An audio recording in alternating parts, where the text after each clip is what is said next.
wheels of justice are in full motion despite the pandemic. Our government understands that dispensing justice is as much about the quality of the judiciary as it is about one's right to fair hearings. And so, the need for the show to go on.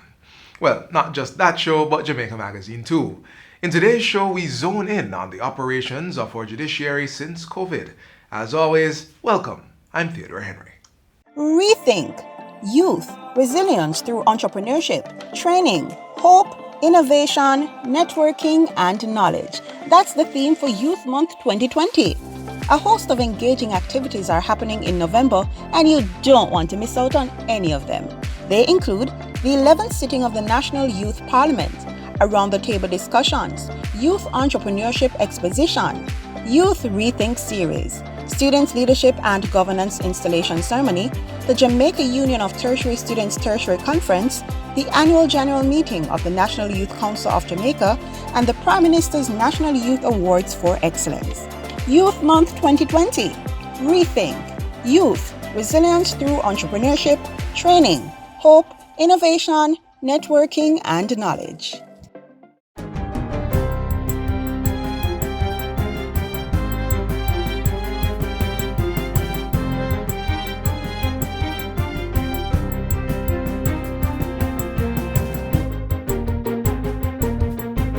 Good day, I'm Stephen McHugh, and this is your JIS News for Wednesday, November 18. The Planning Institute of Jamaica, PIOJ, is reporting a 2% increase in agricultural output for the July to September quarter. Director General Dr. Wayne Henry provided the update at the agency's press briefing earlier today. Other agricultural crops was estimated to have grown by 8.4%, reflecting higher production in 8 of the 9 crop groups. The most significant increases were recorded for fruits, up 28.3%, condiments, up 22.3%, other tubers, up 21.3%, cereals, up 17.2%, and vegetables, up 15.3%.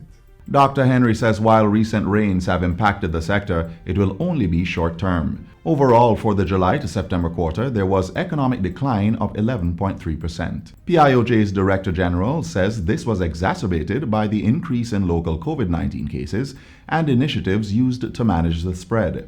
But he says the phased reopening of the economy is expected to slow the pace of decline. The PIOJ is projecting that gross domestic product will recover within 3 to 4 years and the labor market within 2 to 3 years. Strategic priority actions of the government therefore include an increased focus on public investment with the assistance of our development partners to spur economic activities as we work together to build forward stronger. The Ministry of Health and Wellness has launched a $100 million public-private partnership program for the control of non-communicable diseases. The initiative will allow 5,000 non-COVID-19 patients from select health centers to access care from private physicians. Persons with diabetes and hypertension will be targeted in the first phase, with an additional 1,000 persons being added to the program. 4 doctors have been selected to work with 8 health centers in Clarendon, St. Anne, Kingston, and St. Andrew. In a statement to Parliament Tuesday following the launch, Health and Wellness Minister Dr. Christopher Tufton said patients would be allowed 4 routine care visits and 2 ad hoc visits annually. Patients will have no out-of-pocket expenses, Madam Speaker, very importantly. So this is a cost to the government, not to the patient. And Madam Speaker, the patients will still have access to the NHF Drug Serve, and NHF will engage and manage the relationship with these private practitioners. So they will get to see the private practitioner, no cost to them, that is negotiated by government, and they will be able to go to the Drug Serve window and continue to get their medication at no cost. Additionally, patients will still be able to access diagnostic or monitoring tests free of cost. In other news, delinquent dog owners could soon face civil and criminal liabilities after the House of Representatives yesterday passed the New Dogs Liability for Attacks Act 2020. Justice Minister Delroy Chuck, who tabled the bill, said that under the proposed law, dog owners found liable may pay fines of up to $3 million. They may also face imprisonment of up to 15 years where they fail to pay the fine. What this means, Madam Chairman, as I said in the debate, is that these offenses are not meant to impose or to have offenders having a criminal record. These are really deterrent quasi-criminal offenses. So what this subsection does is to ensure that in the parish courts, the persons who are fined do not have a criminal record. The bill, which was passed yesterday with 17 amendments, will now go before the Senate for its approval. Under the law, civil liability can also be incurred if the dog causes injury in any place other than its home or where it is normally kept. Still in Parliament Tuesday, the 17 institutions selected for the pilot Face-to-Face in School project have returned a satisfactory grade. That's according to Minister of Education, Youth and Information, Fable Williams, who was addressing the House of Representatives. The entry points were reported as adequately staffed and efficiently operated.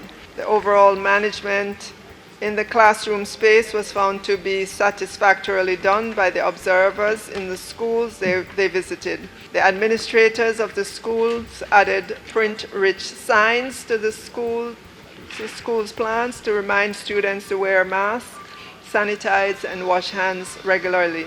Transition from class to class and subject to subject were managed efficiently by teachers.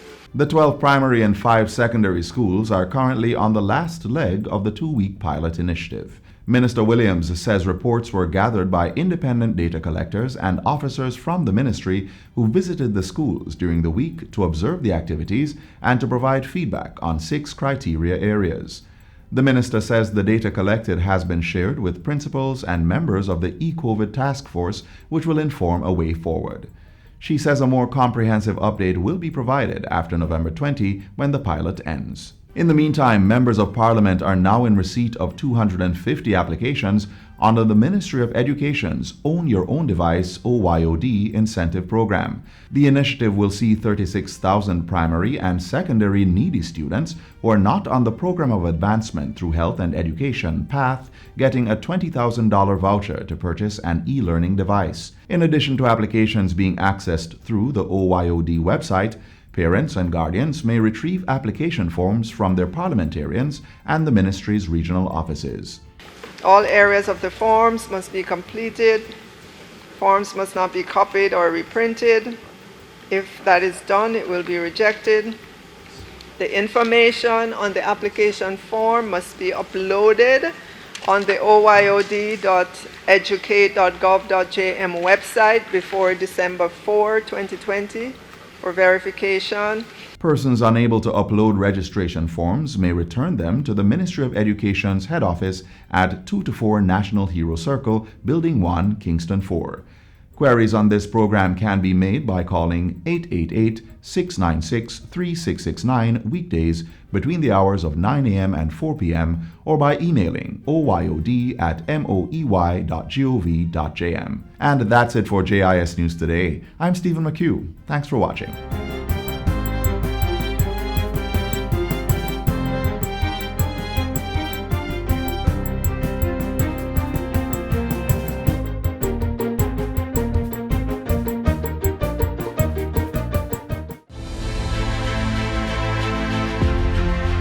Informing. Jamaica today confirmed its first imported case of coronavirus.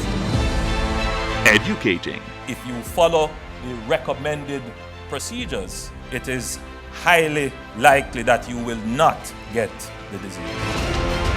Going beyond to keep you informed and connected. Welcome to Get the Facts. Even through the pandemic. Helping you stay safe while we protect ourselves. Dependable. Impactful. Accurate. This is your JIS News. Credible. Trustworthy. Every day, everywhere. Serving our customers proudly. Many things seemed set until we faced the pandemic, then developed the need for change and innovative solutions by all sectors, including the justice system. Here's what our judiciary looks like while operating in a COVID-19 space. COVID-19 has become part of our everyday lives. Because of it, many things have slowed while others have stopped. But court is still in session, even if not in the usual manner.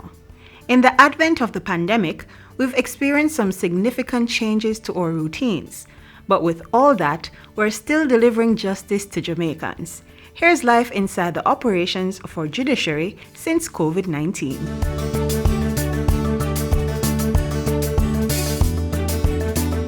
The dominant feature, of course, of this year's activities has been the pandemic and the response of the courts to the pandemic.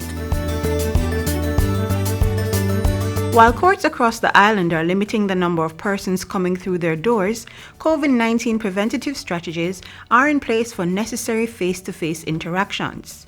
Within the court itself, and of course for the benefit of members of the public and the lawyers and the press who visit the courts, we have instituted the standard COVID mitigation strategies, which are now common throughout the country in terms of social distancing, wearing of masks, sanitization, temperature taking, and so on.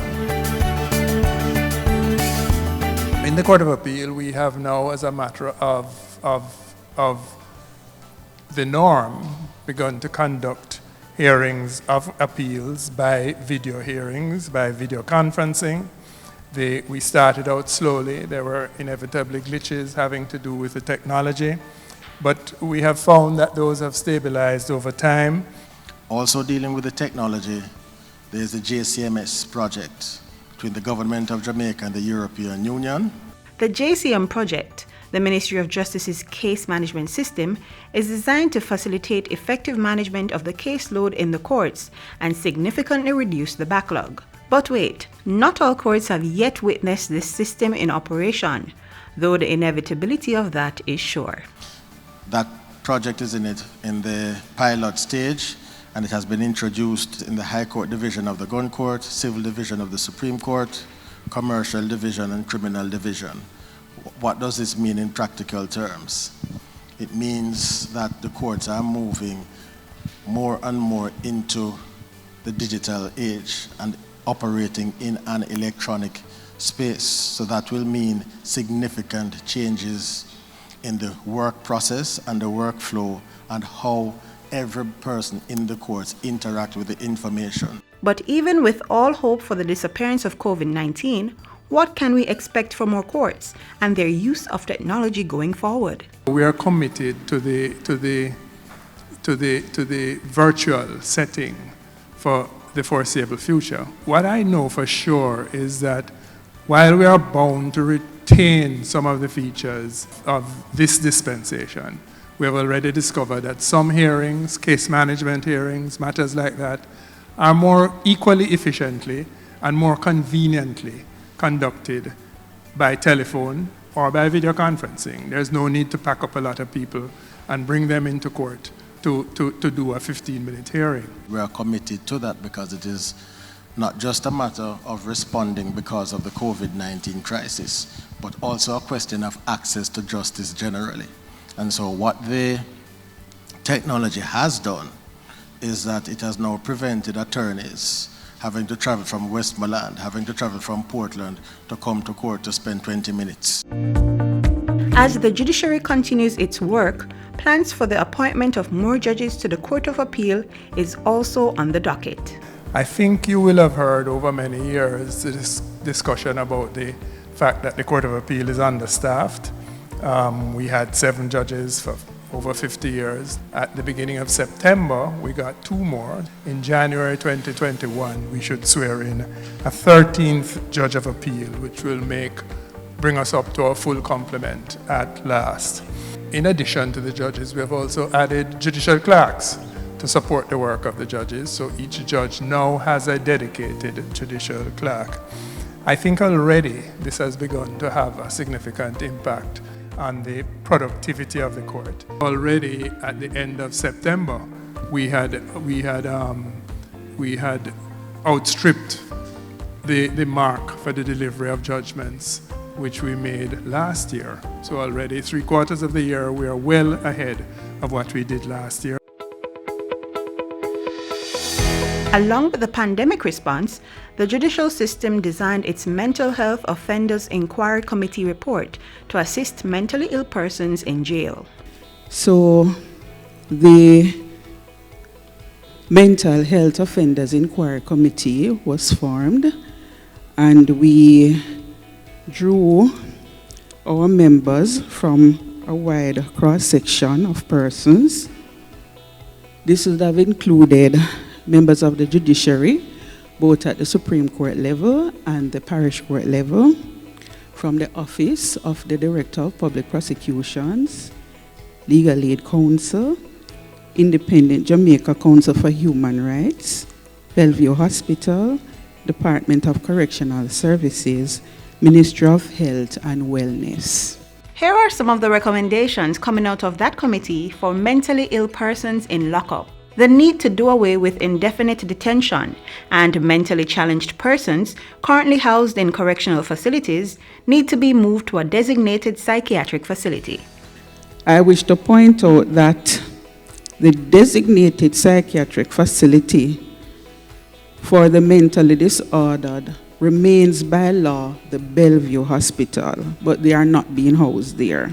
Further recommendations are that the court should have the discretion to place the mentally disordered in a court diversion program.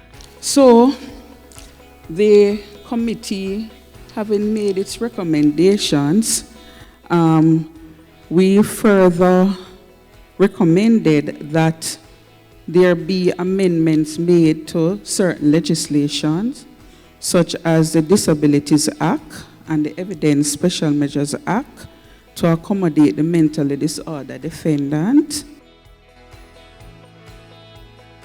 The pandemic has also pushed the production of a media protocol, which means that the press can now be assured of effective communication with the judiciary of Jamaica. The protocol covers matters such as how reporters operate inside and outside the courtroom, how the press is to address judges, how the media should treat with children and social media, as well as dress codes and retractions.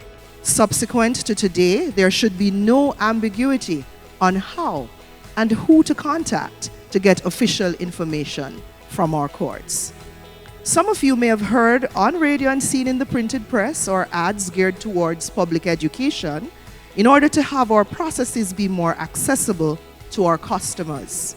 This also forms part of how the judiciary is changing its engagement with the public. So COVID-19 has not stopped the operations of our judiciary system. In fact, as trials continue virtually, many other developments are happening to facilitate a first-class justice system.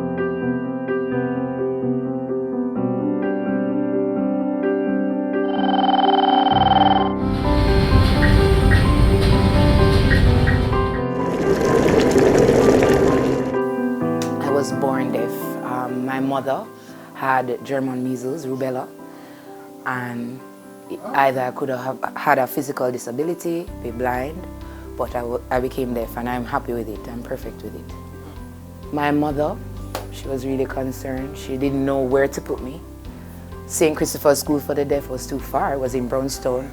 So my mother held me at home till I was about 6 years old, and I found Danny Williams School for the Deaf.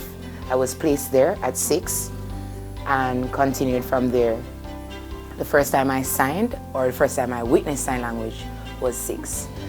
Before that, it was lip reading and gestures. The children would sign, but the teachers didn't sign. But I was good at lip reading, but the education aspect of it, learning, that wasn't a part of it. We were focusing on being able to speak and being with speech therapists, and that's why hence not having the great education I should. I was working at Jamaica Flour Mills. It was a good job, but communication was always a challenge. Sometimes there are a lot of misunderstandings. So I decided to resign. I didn't work for 1 year, and then I had my son after that year. And then JD called me, Jamaica Association for the Deaf. It wasn't my goal to be a mentor, but it has truly been beneficial because the children need that. They need role models, they need mentors. I encourage the deaf children to have deaf pride, to know that they can. You're on the same level as a hearing person. It doesn't matter that you can't hear. You have a lot of deaf adults who are successful, and you can achieve. You can get the education that you want, you can do anything that you want, you can achieve. Don't feel like you can't because you're deaf. The same hearing people who are teasing you and saying you're dumb and all these things, don't focus on that, focus on yourself and focus on improving yourself. With the sign language, everyone is included. That's my philosophy.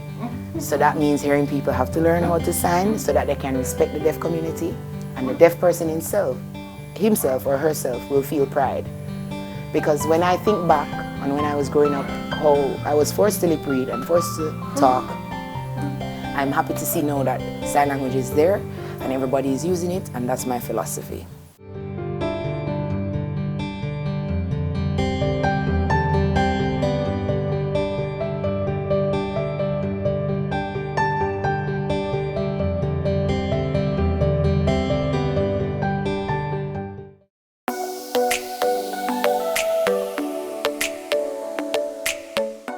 To properly carry out a hand rub, apply a palmful of the product in your cupped hand, covering all surfaces. Rub your hands palm to palm. Rub your right palm over the back of your left hand with interlaced fingers and vice versa. Rub your hands palm to palm with fingers interlaced. Rub the back of your fingers to opposing palms with fingers interlocked. Rotationally rub backwards and forwards the clasped fingers of your right hand in your left palm and vice versa. Once your hands are dry, they are now safe.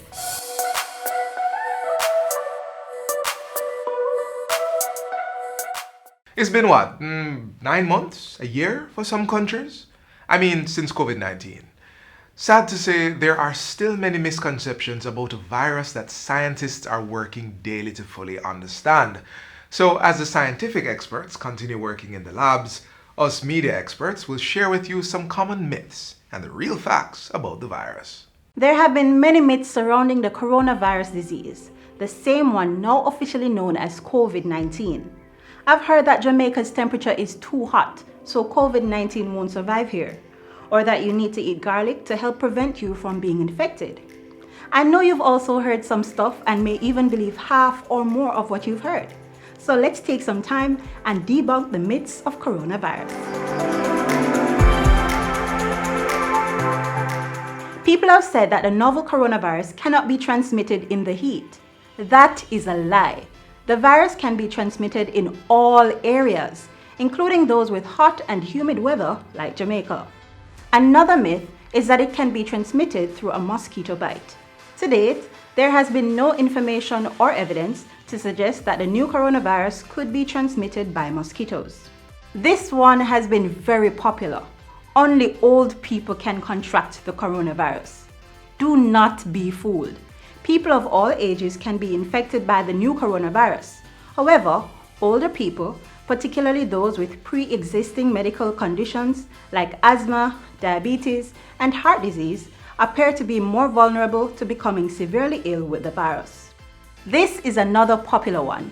Eat more garlic, you won't catch the virus. Garlic is a healthy food that may have some antimicrobial properties. However, there is no evidence from the current outbreak that eating garlic has protected people from the new coronavirus.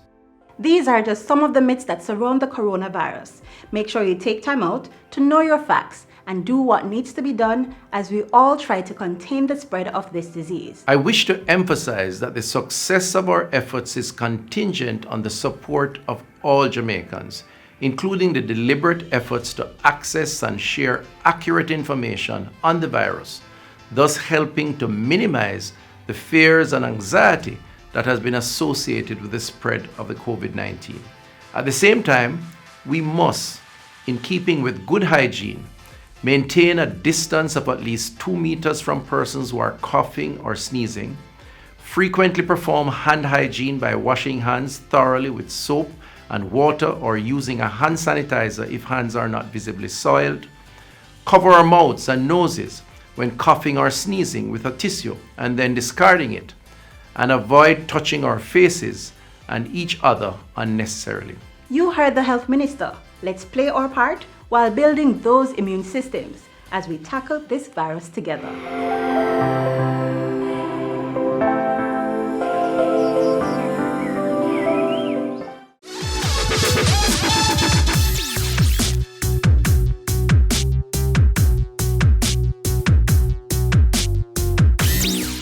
Earlier we explored some of the standing misconceptions about COVID-19, but the information is ever evolving, so here's more of what you should know.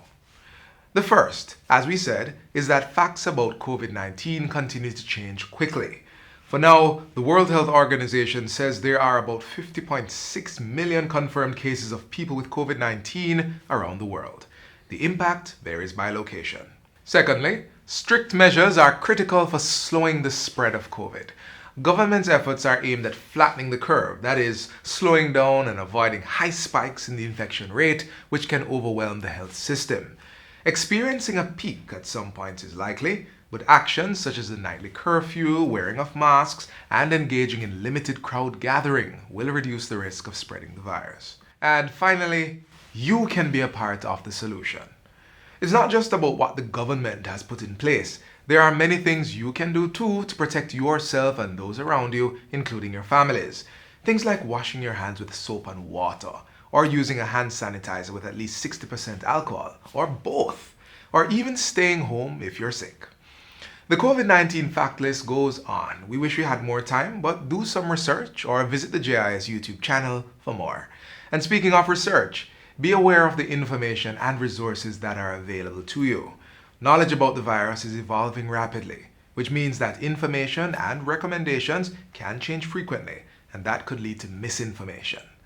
Get the right information and help us save lives, and ultimately make Jamaica the place of choice to live, work, raise families, and do business.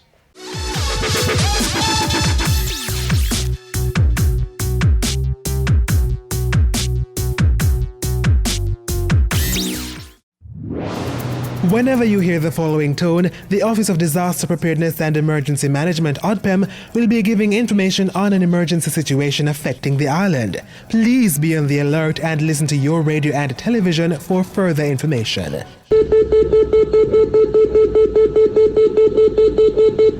This was a test of the Emergency Alert System, brought to you by ODPEM. There is much more to share. That's why we're coming back to you tomorrow with more information in a new Jamaica magazine. Until then, check out our YouTube channel. And since you'll already be online, how about visiting our website at www.jis.gov.jm and following us on Facebook, Instagram, and Twitter if you haven't already done so. From all of us here, I'm Theodore Henry. See you real soon. This has been a production of the Jamaica Information Service, the voice of Jamaica.